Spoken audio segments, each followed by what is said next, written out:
드리는데 오해하시는 분들이 있더라고요. 그 선물이 자기 자신에게 이렇게 전달해주는 산타클로스 선물인 줄 알고 자기 아이 이름 써가지고 이렇게 보내주신 분이 그게 아니고 그냥 과자들 막 무작위로 오면 그 포장해서 각 아이들이나 우리 성도들이 이렇게 나눠줄 선물로 사용할 거니까 오해하지 않고 목자들이 좀 목장 식구들에게 안내해 주시면 감사하겠습니다. 또 하나는 예배당 청소가 있는데 예배당 청소는 토요일 오후 6시입니다. 모든 성도들이 다 나와서 하면 참 좋겠지만 너무 많아도 청소가 어려우니까 우리 항존 직분자들 그리고 이번에 피택된 분들만 나와도 충분할 것 같습니다. 그래서 우리 장로님들, 안수 집사님들, 권사님들 그리고 피택되신 분들 함께 나오셔서 정리 잘하고 그 다음날 우리 성도를 맞이하는 마음으로 함께 꼭 참여해 주시기를 바랍니다. 세례 요한에 대한 이야기죠. 예수님보다 6개월 빨리 태어난 선지자 중에 선지자고 여자가 낳은 자 중에 가장 큰 자라고 우리 주님이 인정하신 분이죠. 뿐만 아니라 예수님께서 바로 이 세례 요한에게 세례를 받았습니다. 세례 요한의 메시지는 하나였습니다. 회개하라는 것이었습니다. 그러니까 회개는 주님의 오실 길을 준비하는 것이 회개였던 거죠. 그리고 그들로 하여금 어찌할꼬 어찌할꼬 하는 심령으로 하나님 앞에 죄인으로 돌아서게 하는 것, 죄인임을 알게 하는 것, 그것이 세례 요한의 직무였는데 우리가 읽었던 말씀은 세례 요한이 어떻게 태어나게 되었는가. 그가 태어나기 전에 천사가 사가랴에게 이미 예언으로 나타나서 아들을 낳게 될 것이고 그가 사람들의 마음을 아버지께로 돌아오게 할 것이다. 또한 그는 하나님 앞에 큰 자가 되고 포도주나 독한 술을 마시지 아니하고 모태로부터 성령의 충만함을 갖게 될 것이다 하는 이런 예언 안에서 그가 태어나게 됩니다. 그의 어머니는 엘리사벳이고 그의 아버지는 제사장 사가랴입니다. 그러니까 그는 제사장이기 때문에 사실은 성전 안에서 훈련받고 성전 안에 자라다가 성전 안에 예배하고 그러면 되는데 그는 광야로 가죠. 그는 평생 광야에 삽니다. 우리는 세례 요한의 삶을 통해서 엘리야의 심령을 발견하게 됩니다. 엘리야가 불과 같은 마음으로 이스라엘 백성에게 외쳤던 것처럼 사실 그때 당시 하나님의 음성이 들리지 않았던 시대, 우리가 이걸 암흑시대라고 해요. 중간기를 암흑시대라고 해요. 말라기서가 마무리되고 예언이 끝났다. 그리고 주님 오실 때까지 이걸 우리가 암흑시기라고 하는데 그 시기의 마지막 자락에 세례 요한이 나와서 주님의 오실 길을 준비하는 예언을 선포했던 것을 알 수가 있습니다. 자, 세례 요한이 오고 예수님이 오시죠. 세례 요한이 한 일은 예수님이 오실 길을 평탄케 하는 길이었죠. 그럼 우리에게는 세례 요한은 뭔가? 예수님 당시의 세례 요한은 예수님이 장차 태어나서 예수님이 세례 요한 뒤에 오셔서 백성들에게 복음을 전하는데 복음을 쉽게 받아들일 수 있도록 그 길을 준비하는 그 역할을 했던 이가 세례 요한이고, 그리고 백성들이 그 음성을 들을 수 있도록 그들의 마음을 주님께로 돌이켰던 분이 세례 요한 아니겠습니까? 그래서 우리에게는 세례 요한이 무엇이고 누구인가? 여기에 대한 말씀을 초점으로 두 가지로 이야기를 나누려고 합니다. 두 가지 차원에서 세례 요한이 있습니다. 우리에게는 내적인 차원에서는 세례 요한 율법입니다. 율법이 오고 그 다음에 복음이 옵니다. 구약이 오고 신약이 오는 것처럼 회개가 온 다음에 성령이 임합니다. 이 율법입니다. 그래서 세례 요한은 우리로 하여금 우리의 죄악됨을 다 드러내 하나님의 회개하는 심령이 되게 하는 것, 그 역할을 했던 거죠. 그럼 지금 나의 삶에서 세례 요한은 뭔가? 율법이죠. 하나님 말씀은 나의 자신을 완전히 다 드러내죠. 얼마나 추악하고 멸망의 진노의 그늘 아래에 있는 우리의 모습들을 다 드러내는 것, 그것은 율법이라고 할 수가 있겠죠. 이건 내면적 차원에서 율법은 세례 요한이라고 할 수가 있겠고, 또 외적인 차원에서는 뭔가? 외적인 차원에서 우리가 주님께로 돌아가게 하는 것이 뭔가? 돌아가게 하는, 그건 복음 전하는 자입니다. 복음을 전하는 사람, 그 사람을 통해서 우리는 주님께로 마음을 돌이킵니다.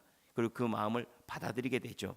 예수님이 우리 안에 오실 수 있도록 그 길을 준비해 놓는 것, 그건 복음이라고 할 수가 있겠습니다. 먼저 내적인 차원에서 세례 요한의 율법에 대한 이야기를 나누고자 합니다. 세례 요한의 위치에 대해서는 주님께서 말씀을 하시는데 여자가 낳은 자 중에 가장 큰 자다. 이걸 다른 표현으로 말하면 율법으로 흠이 없는 사람이에요. 그러니까 세례 요한은 율법이 만드는 최고봉, 윤리적으로, 도덕적으로, 인간적으로 세례 요한보다 더 거룩하고 정결한 이가 없다라는 말로 바꿔 말할 수가 있겠습니다.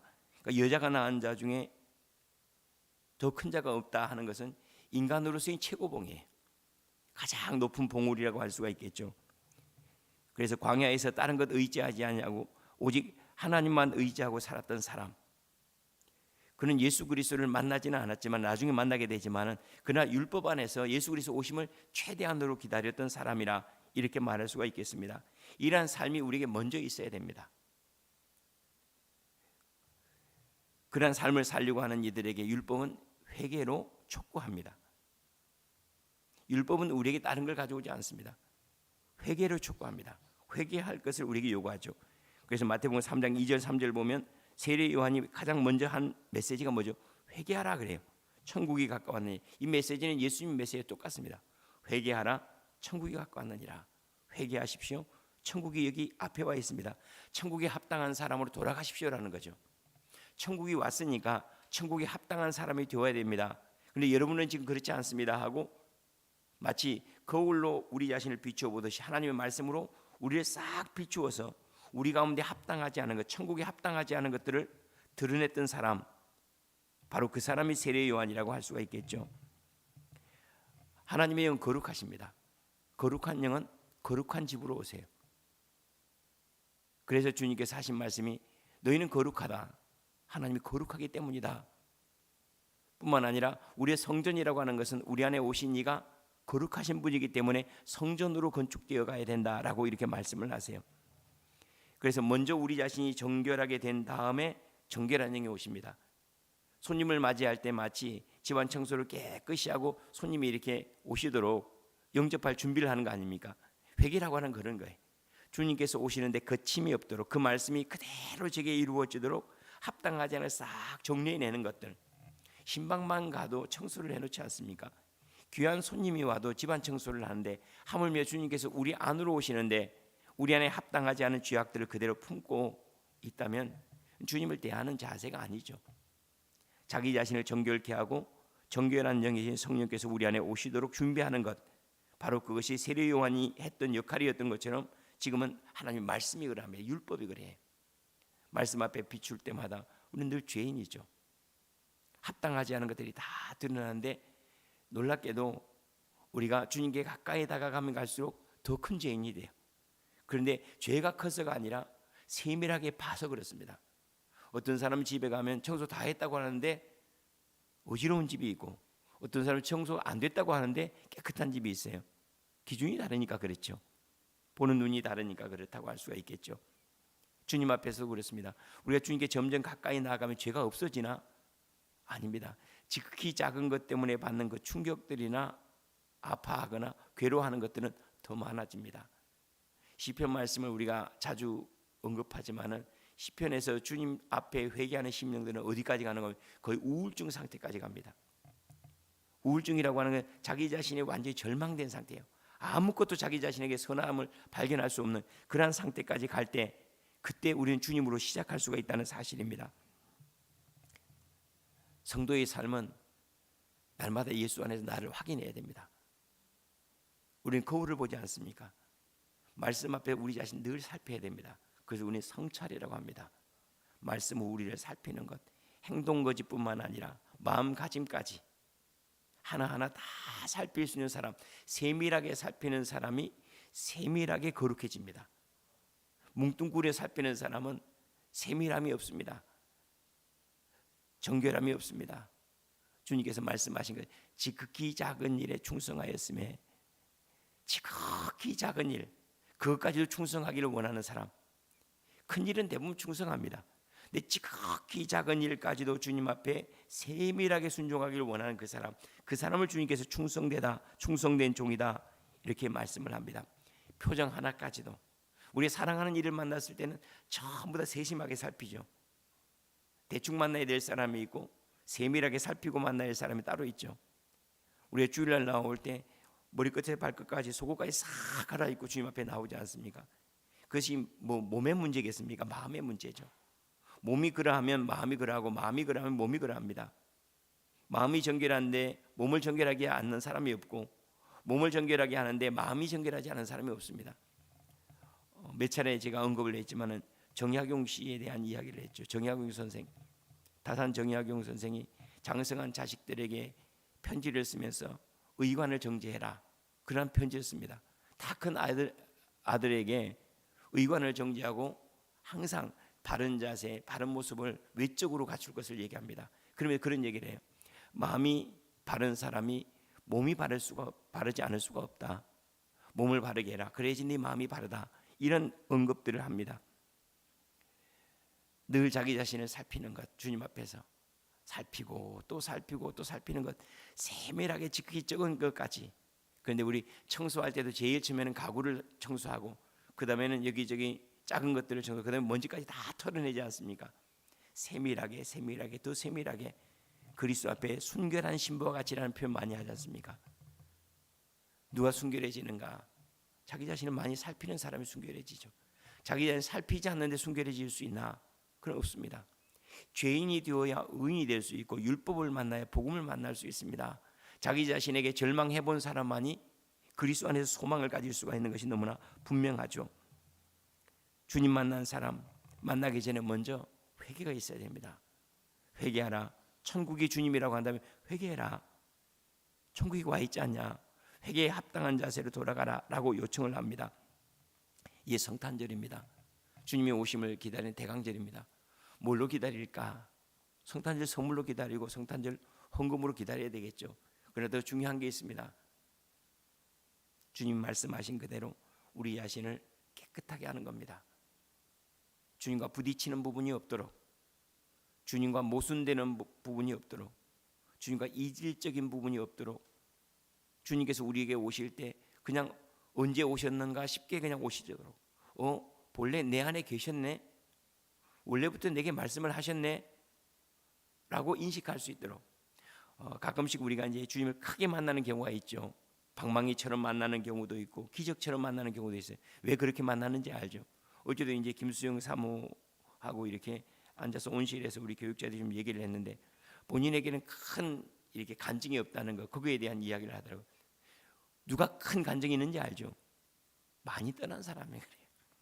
많이 떠난 사람이, 본래 깨끗하게 살아왔던 사람들은 그냥 대청소할 필요가 없어요. 그런데 많이 떠나 있거나 합당하지 않은 부분이 많은 사람들은 크게 하나님을 기적적으로 경험을 하고, 그거 아니면 그 사람이 돌아오지 않기 때문에 그래요. 그런데 주님께서 우리 가운데 이렇게 오실 때 내가 언제 만났지? 라고 의식하지 못하게 그냥 그분은 본래부터 내 안에 계셨네 라고 할 만큼 그분과 이질적인 것이 없는 것. 우리도 그렇죠. 그냥 이렇게 만났는데 10년지기처럼 이야기하는 사람 있잖아요. 생각이 같고 뜻이 같고 계획이 같은 사람 만나서 이야기하면 우리가 10년지기였네, 20년지기였네. 지난번에 우리 이제 수도원에 오신 분이 대전 온누리교회에서 오신 분들인데 두 분이 그런 얘기, 여기 왔는데 이제 성도들이 이제 환대하고 이렇게 얘기 나누는데 자기 집처럼 이렇게 편안하다, 그런 얘기를 하더라고요. 보통 가면 친절하기는 한데 억지로 친절하게 하려고 하는 부분이 있는데 여기 오니까 내 집사람처럼 이렇게 친밀하다, 그런 얘기를 하시더라고요. 이 성탄절이 주님과 나와는 별로 다른 게 별로 없었구나, 이질적인 것도 없고, 내가 원래 주님의 생각 속에 있었고 주님의 마음 속에 있었구나, 그분은 내 안에 생각 속에 늘 계셨구나 하는 것들을 만나서 쉽게 어느 때 주님이 오셨는지 잘 모르지만 주님 늘 계셨습니다라고 고백할 수 있는 그런 성탄절이 되면 좋겠다, 그런 생각을 갖습니다. 그러면 주님이 하신 말씀이 세례 요한이 먼저 와야 하리라 라고 얘기를 합니다. 세례 요한이 왜 먼저 와야 되는가? 세례 요한이 와서 사람으로 할 수 있는 마지막까지 가봐야 주님을 만나요. 무슨 얘기면 의지적으로 열심히 또 깨끗하게 선하게 살려고 한 사람만이 주님을 만납니다. 복음을 만납니다. 그저 대충 모든 게 은혜예요, 그런 사람들 있죠. 이 사람들은 은혜가 뭔지를 모르는 사람들. 보통 자기의 나태함을 은혜라고 포장해버리는 분들이 있어요. 그냥 게을렀는데 하나님께서 그냥 은혜로 어떻게 해주셨어요 그래요. 그분은 하나님을 만난 게 아니에요. 자기 나태함을 만난 거예요. 하나님을 어떻게 만나는가? 자기의 의지를 최대한 해보고 선하게 살려고 해도 안 돼요. 거룩하게 살려고 해도 안 돼요. 내가 정말로 주님 앞에 붙들려 살고자 기도해도 내가 살 수 있는 여지가 거의 없다는 사실을 그때 발견하는 사람, 이 사람이 비로소 은혜라는 말을 해요. 아, 은혜로 되는 거구나. 이게 힘으로 능으로 되는 것이 아니라 여호와의 신으로만 되는 거고, 그때 우리가 은혜라는 말을 사용하는데 너무나 안타깝게도 요즘에 은혜의 시대라는 말을 많이 하면서 자기 나태함, 기도도 않고 은혜래요. 선하게 살려고 하지 않고도 먹고 살만해서 은혜래요. 거룩하게 살고자 열망도 없으면서 어떤 응답이 왔으면 은혜라 그래요.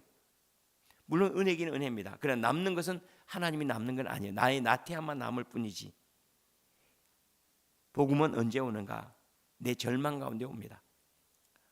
이 절망이라고 하는 것은 자기가 열심히 정말 최선을 다해서, 세례요한이 뭐라고 얘기죠? 율법으로 최고봉이라고 얘기했던 것처럼 정말로 내가 내 삶에서 최고봉까지 올라갈 때 최선을 다해서 내가 주님을 만나고 하나님 뜻대로 살고자 하고 선을 행하고자 하고 다른 사람의 상처 주지 아니고 사랑을 실천하고자 함에도 불구하고 그 말이에요. 바로 이 자리에서 그가 먼저 와야 되니 바로 이 자리에서 나는 안 되겠습니다. 나에게는 선함이 없습니다라고 고백할 때 그때 우리는 나를 내려놓을 수가 있어요. 이걸 케노시스라고 하죠. 그때 주님께서 오시는 거예요. 이걸 가리켜서 은혜라 이렇게 이야기를 합니다. 말씀대로 살고자 하는 의지적인 노력, 이것이 먼저 있어야 합니다. 삶을 진실함으로 대하면 그때 우리는 주님을 만납니다. 진리를 갈망하는 사람이 진리를 만나고 진리를 찾고 찾는 사람에게 진리는 찾아와 줍니다. 그래 주님께서 하신 말씀이 뭐라고요? 너희가 얻지 못하면 구하지 아니한 까닭이라. 찾으라. 그러면 찾을 것이요. 두드리라. 열린다. 구해야지 얻는다라고 명확하게 말씀을 하는데 우리는 구하지 않고 주님께 주셨다 그래버려요. 찾지도 않고 주님의 은혜라고 그래요. 그것이 은혜래요. 이걸 가리켜서 뭐라고요? 값싼 은혜, 아프갑이라고 해요. 값싼 은혜, 은혜인지 모르고 은혜라고 말하는 것. 그러니까는 헐값에 팔아버리고 헐값에 예수를 떠나버리는 그러한 모습을 우리가 발견하게 됩니다. 의지의 자세를 두려워하지 않아야 됩니다. 우리는 하다가 안 될 때 그때가 항상 하늘은 땅 끝에 시작되는 거 알죠?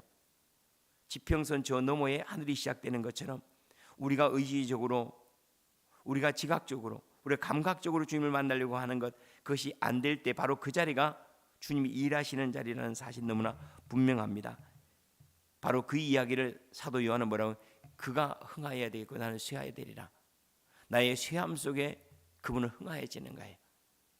내 자신을 내려놓고 내 자신을 포기할 때 주님께서 하실 수 있도록 내어 맡길 때 주님의 영광을 만나게 되는 것. 이 성탄절날 바로 이러한 역사. 내가 열심으로 주님을 찾다가 주님 유레카, 아하, 이것이 은혜군요.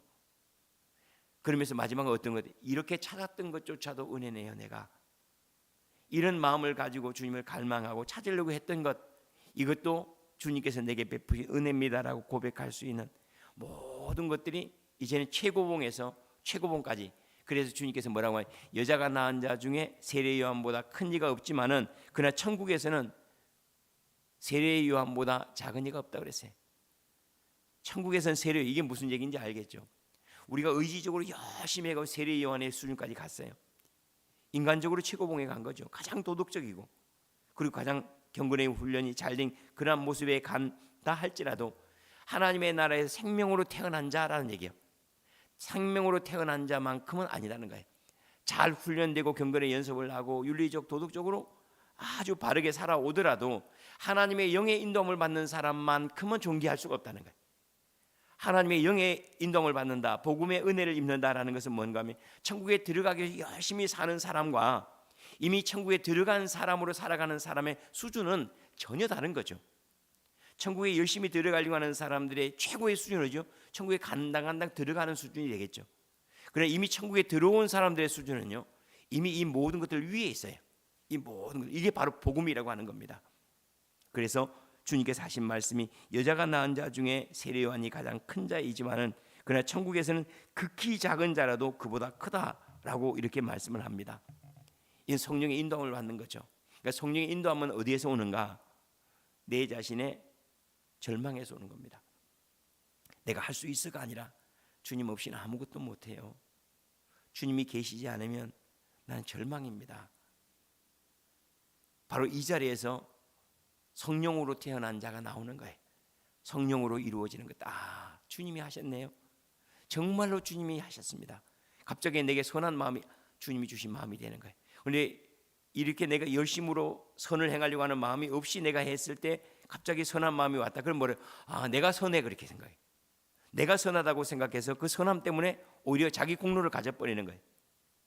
그런데 내가 이렇게 열심히 살려고 선을 행하려고 했는데 안 돼요. 그런데 이상하게 갑자기 선한 마음이 생겼을 때 그건 내게서 시작된 게 아니고, 아, 주님이 선한 마음을 주셨구나. 주님이 기도할 마음을 주셨고 주님이 살아갈 수 있는 힘을 주셨구나 하는 것들을 비로소 알아서, 아, 나의 나 된 것이 하나님의 은혜입니다라고 이렇게 고백할 수가 있는 거 아니겠습니까? 자, 여기까지가 세례 요한에 대한 이야기입니다. 율법에 대한 이야기예요. 열심히 살려고 하는 의지에 대한 이야기예요. 열심히 살아보십시오. 뜨겁게 살려고 하십시오. 그때 주님의 은혜가 그 위에 임하는 거예요. 열심히도 안 하고 대충 하고 태만한데 그 위에 하나님의 은혜라는 말로 덮여지는 것은 없어요. 세례 요한의 최고봉 위에 그때 주님이 그 길로 오시는 거예요.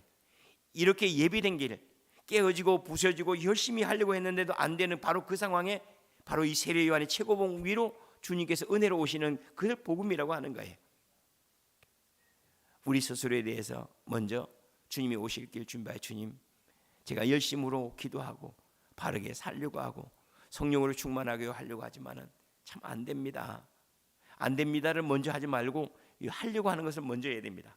그리고 난 다음에 두 손 들고 주님의 은혜가 필요합니다. 그런데 그때 이 속에서 이제 올라와요.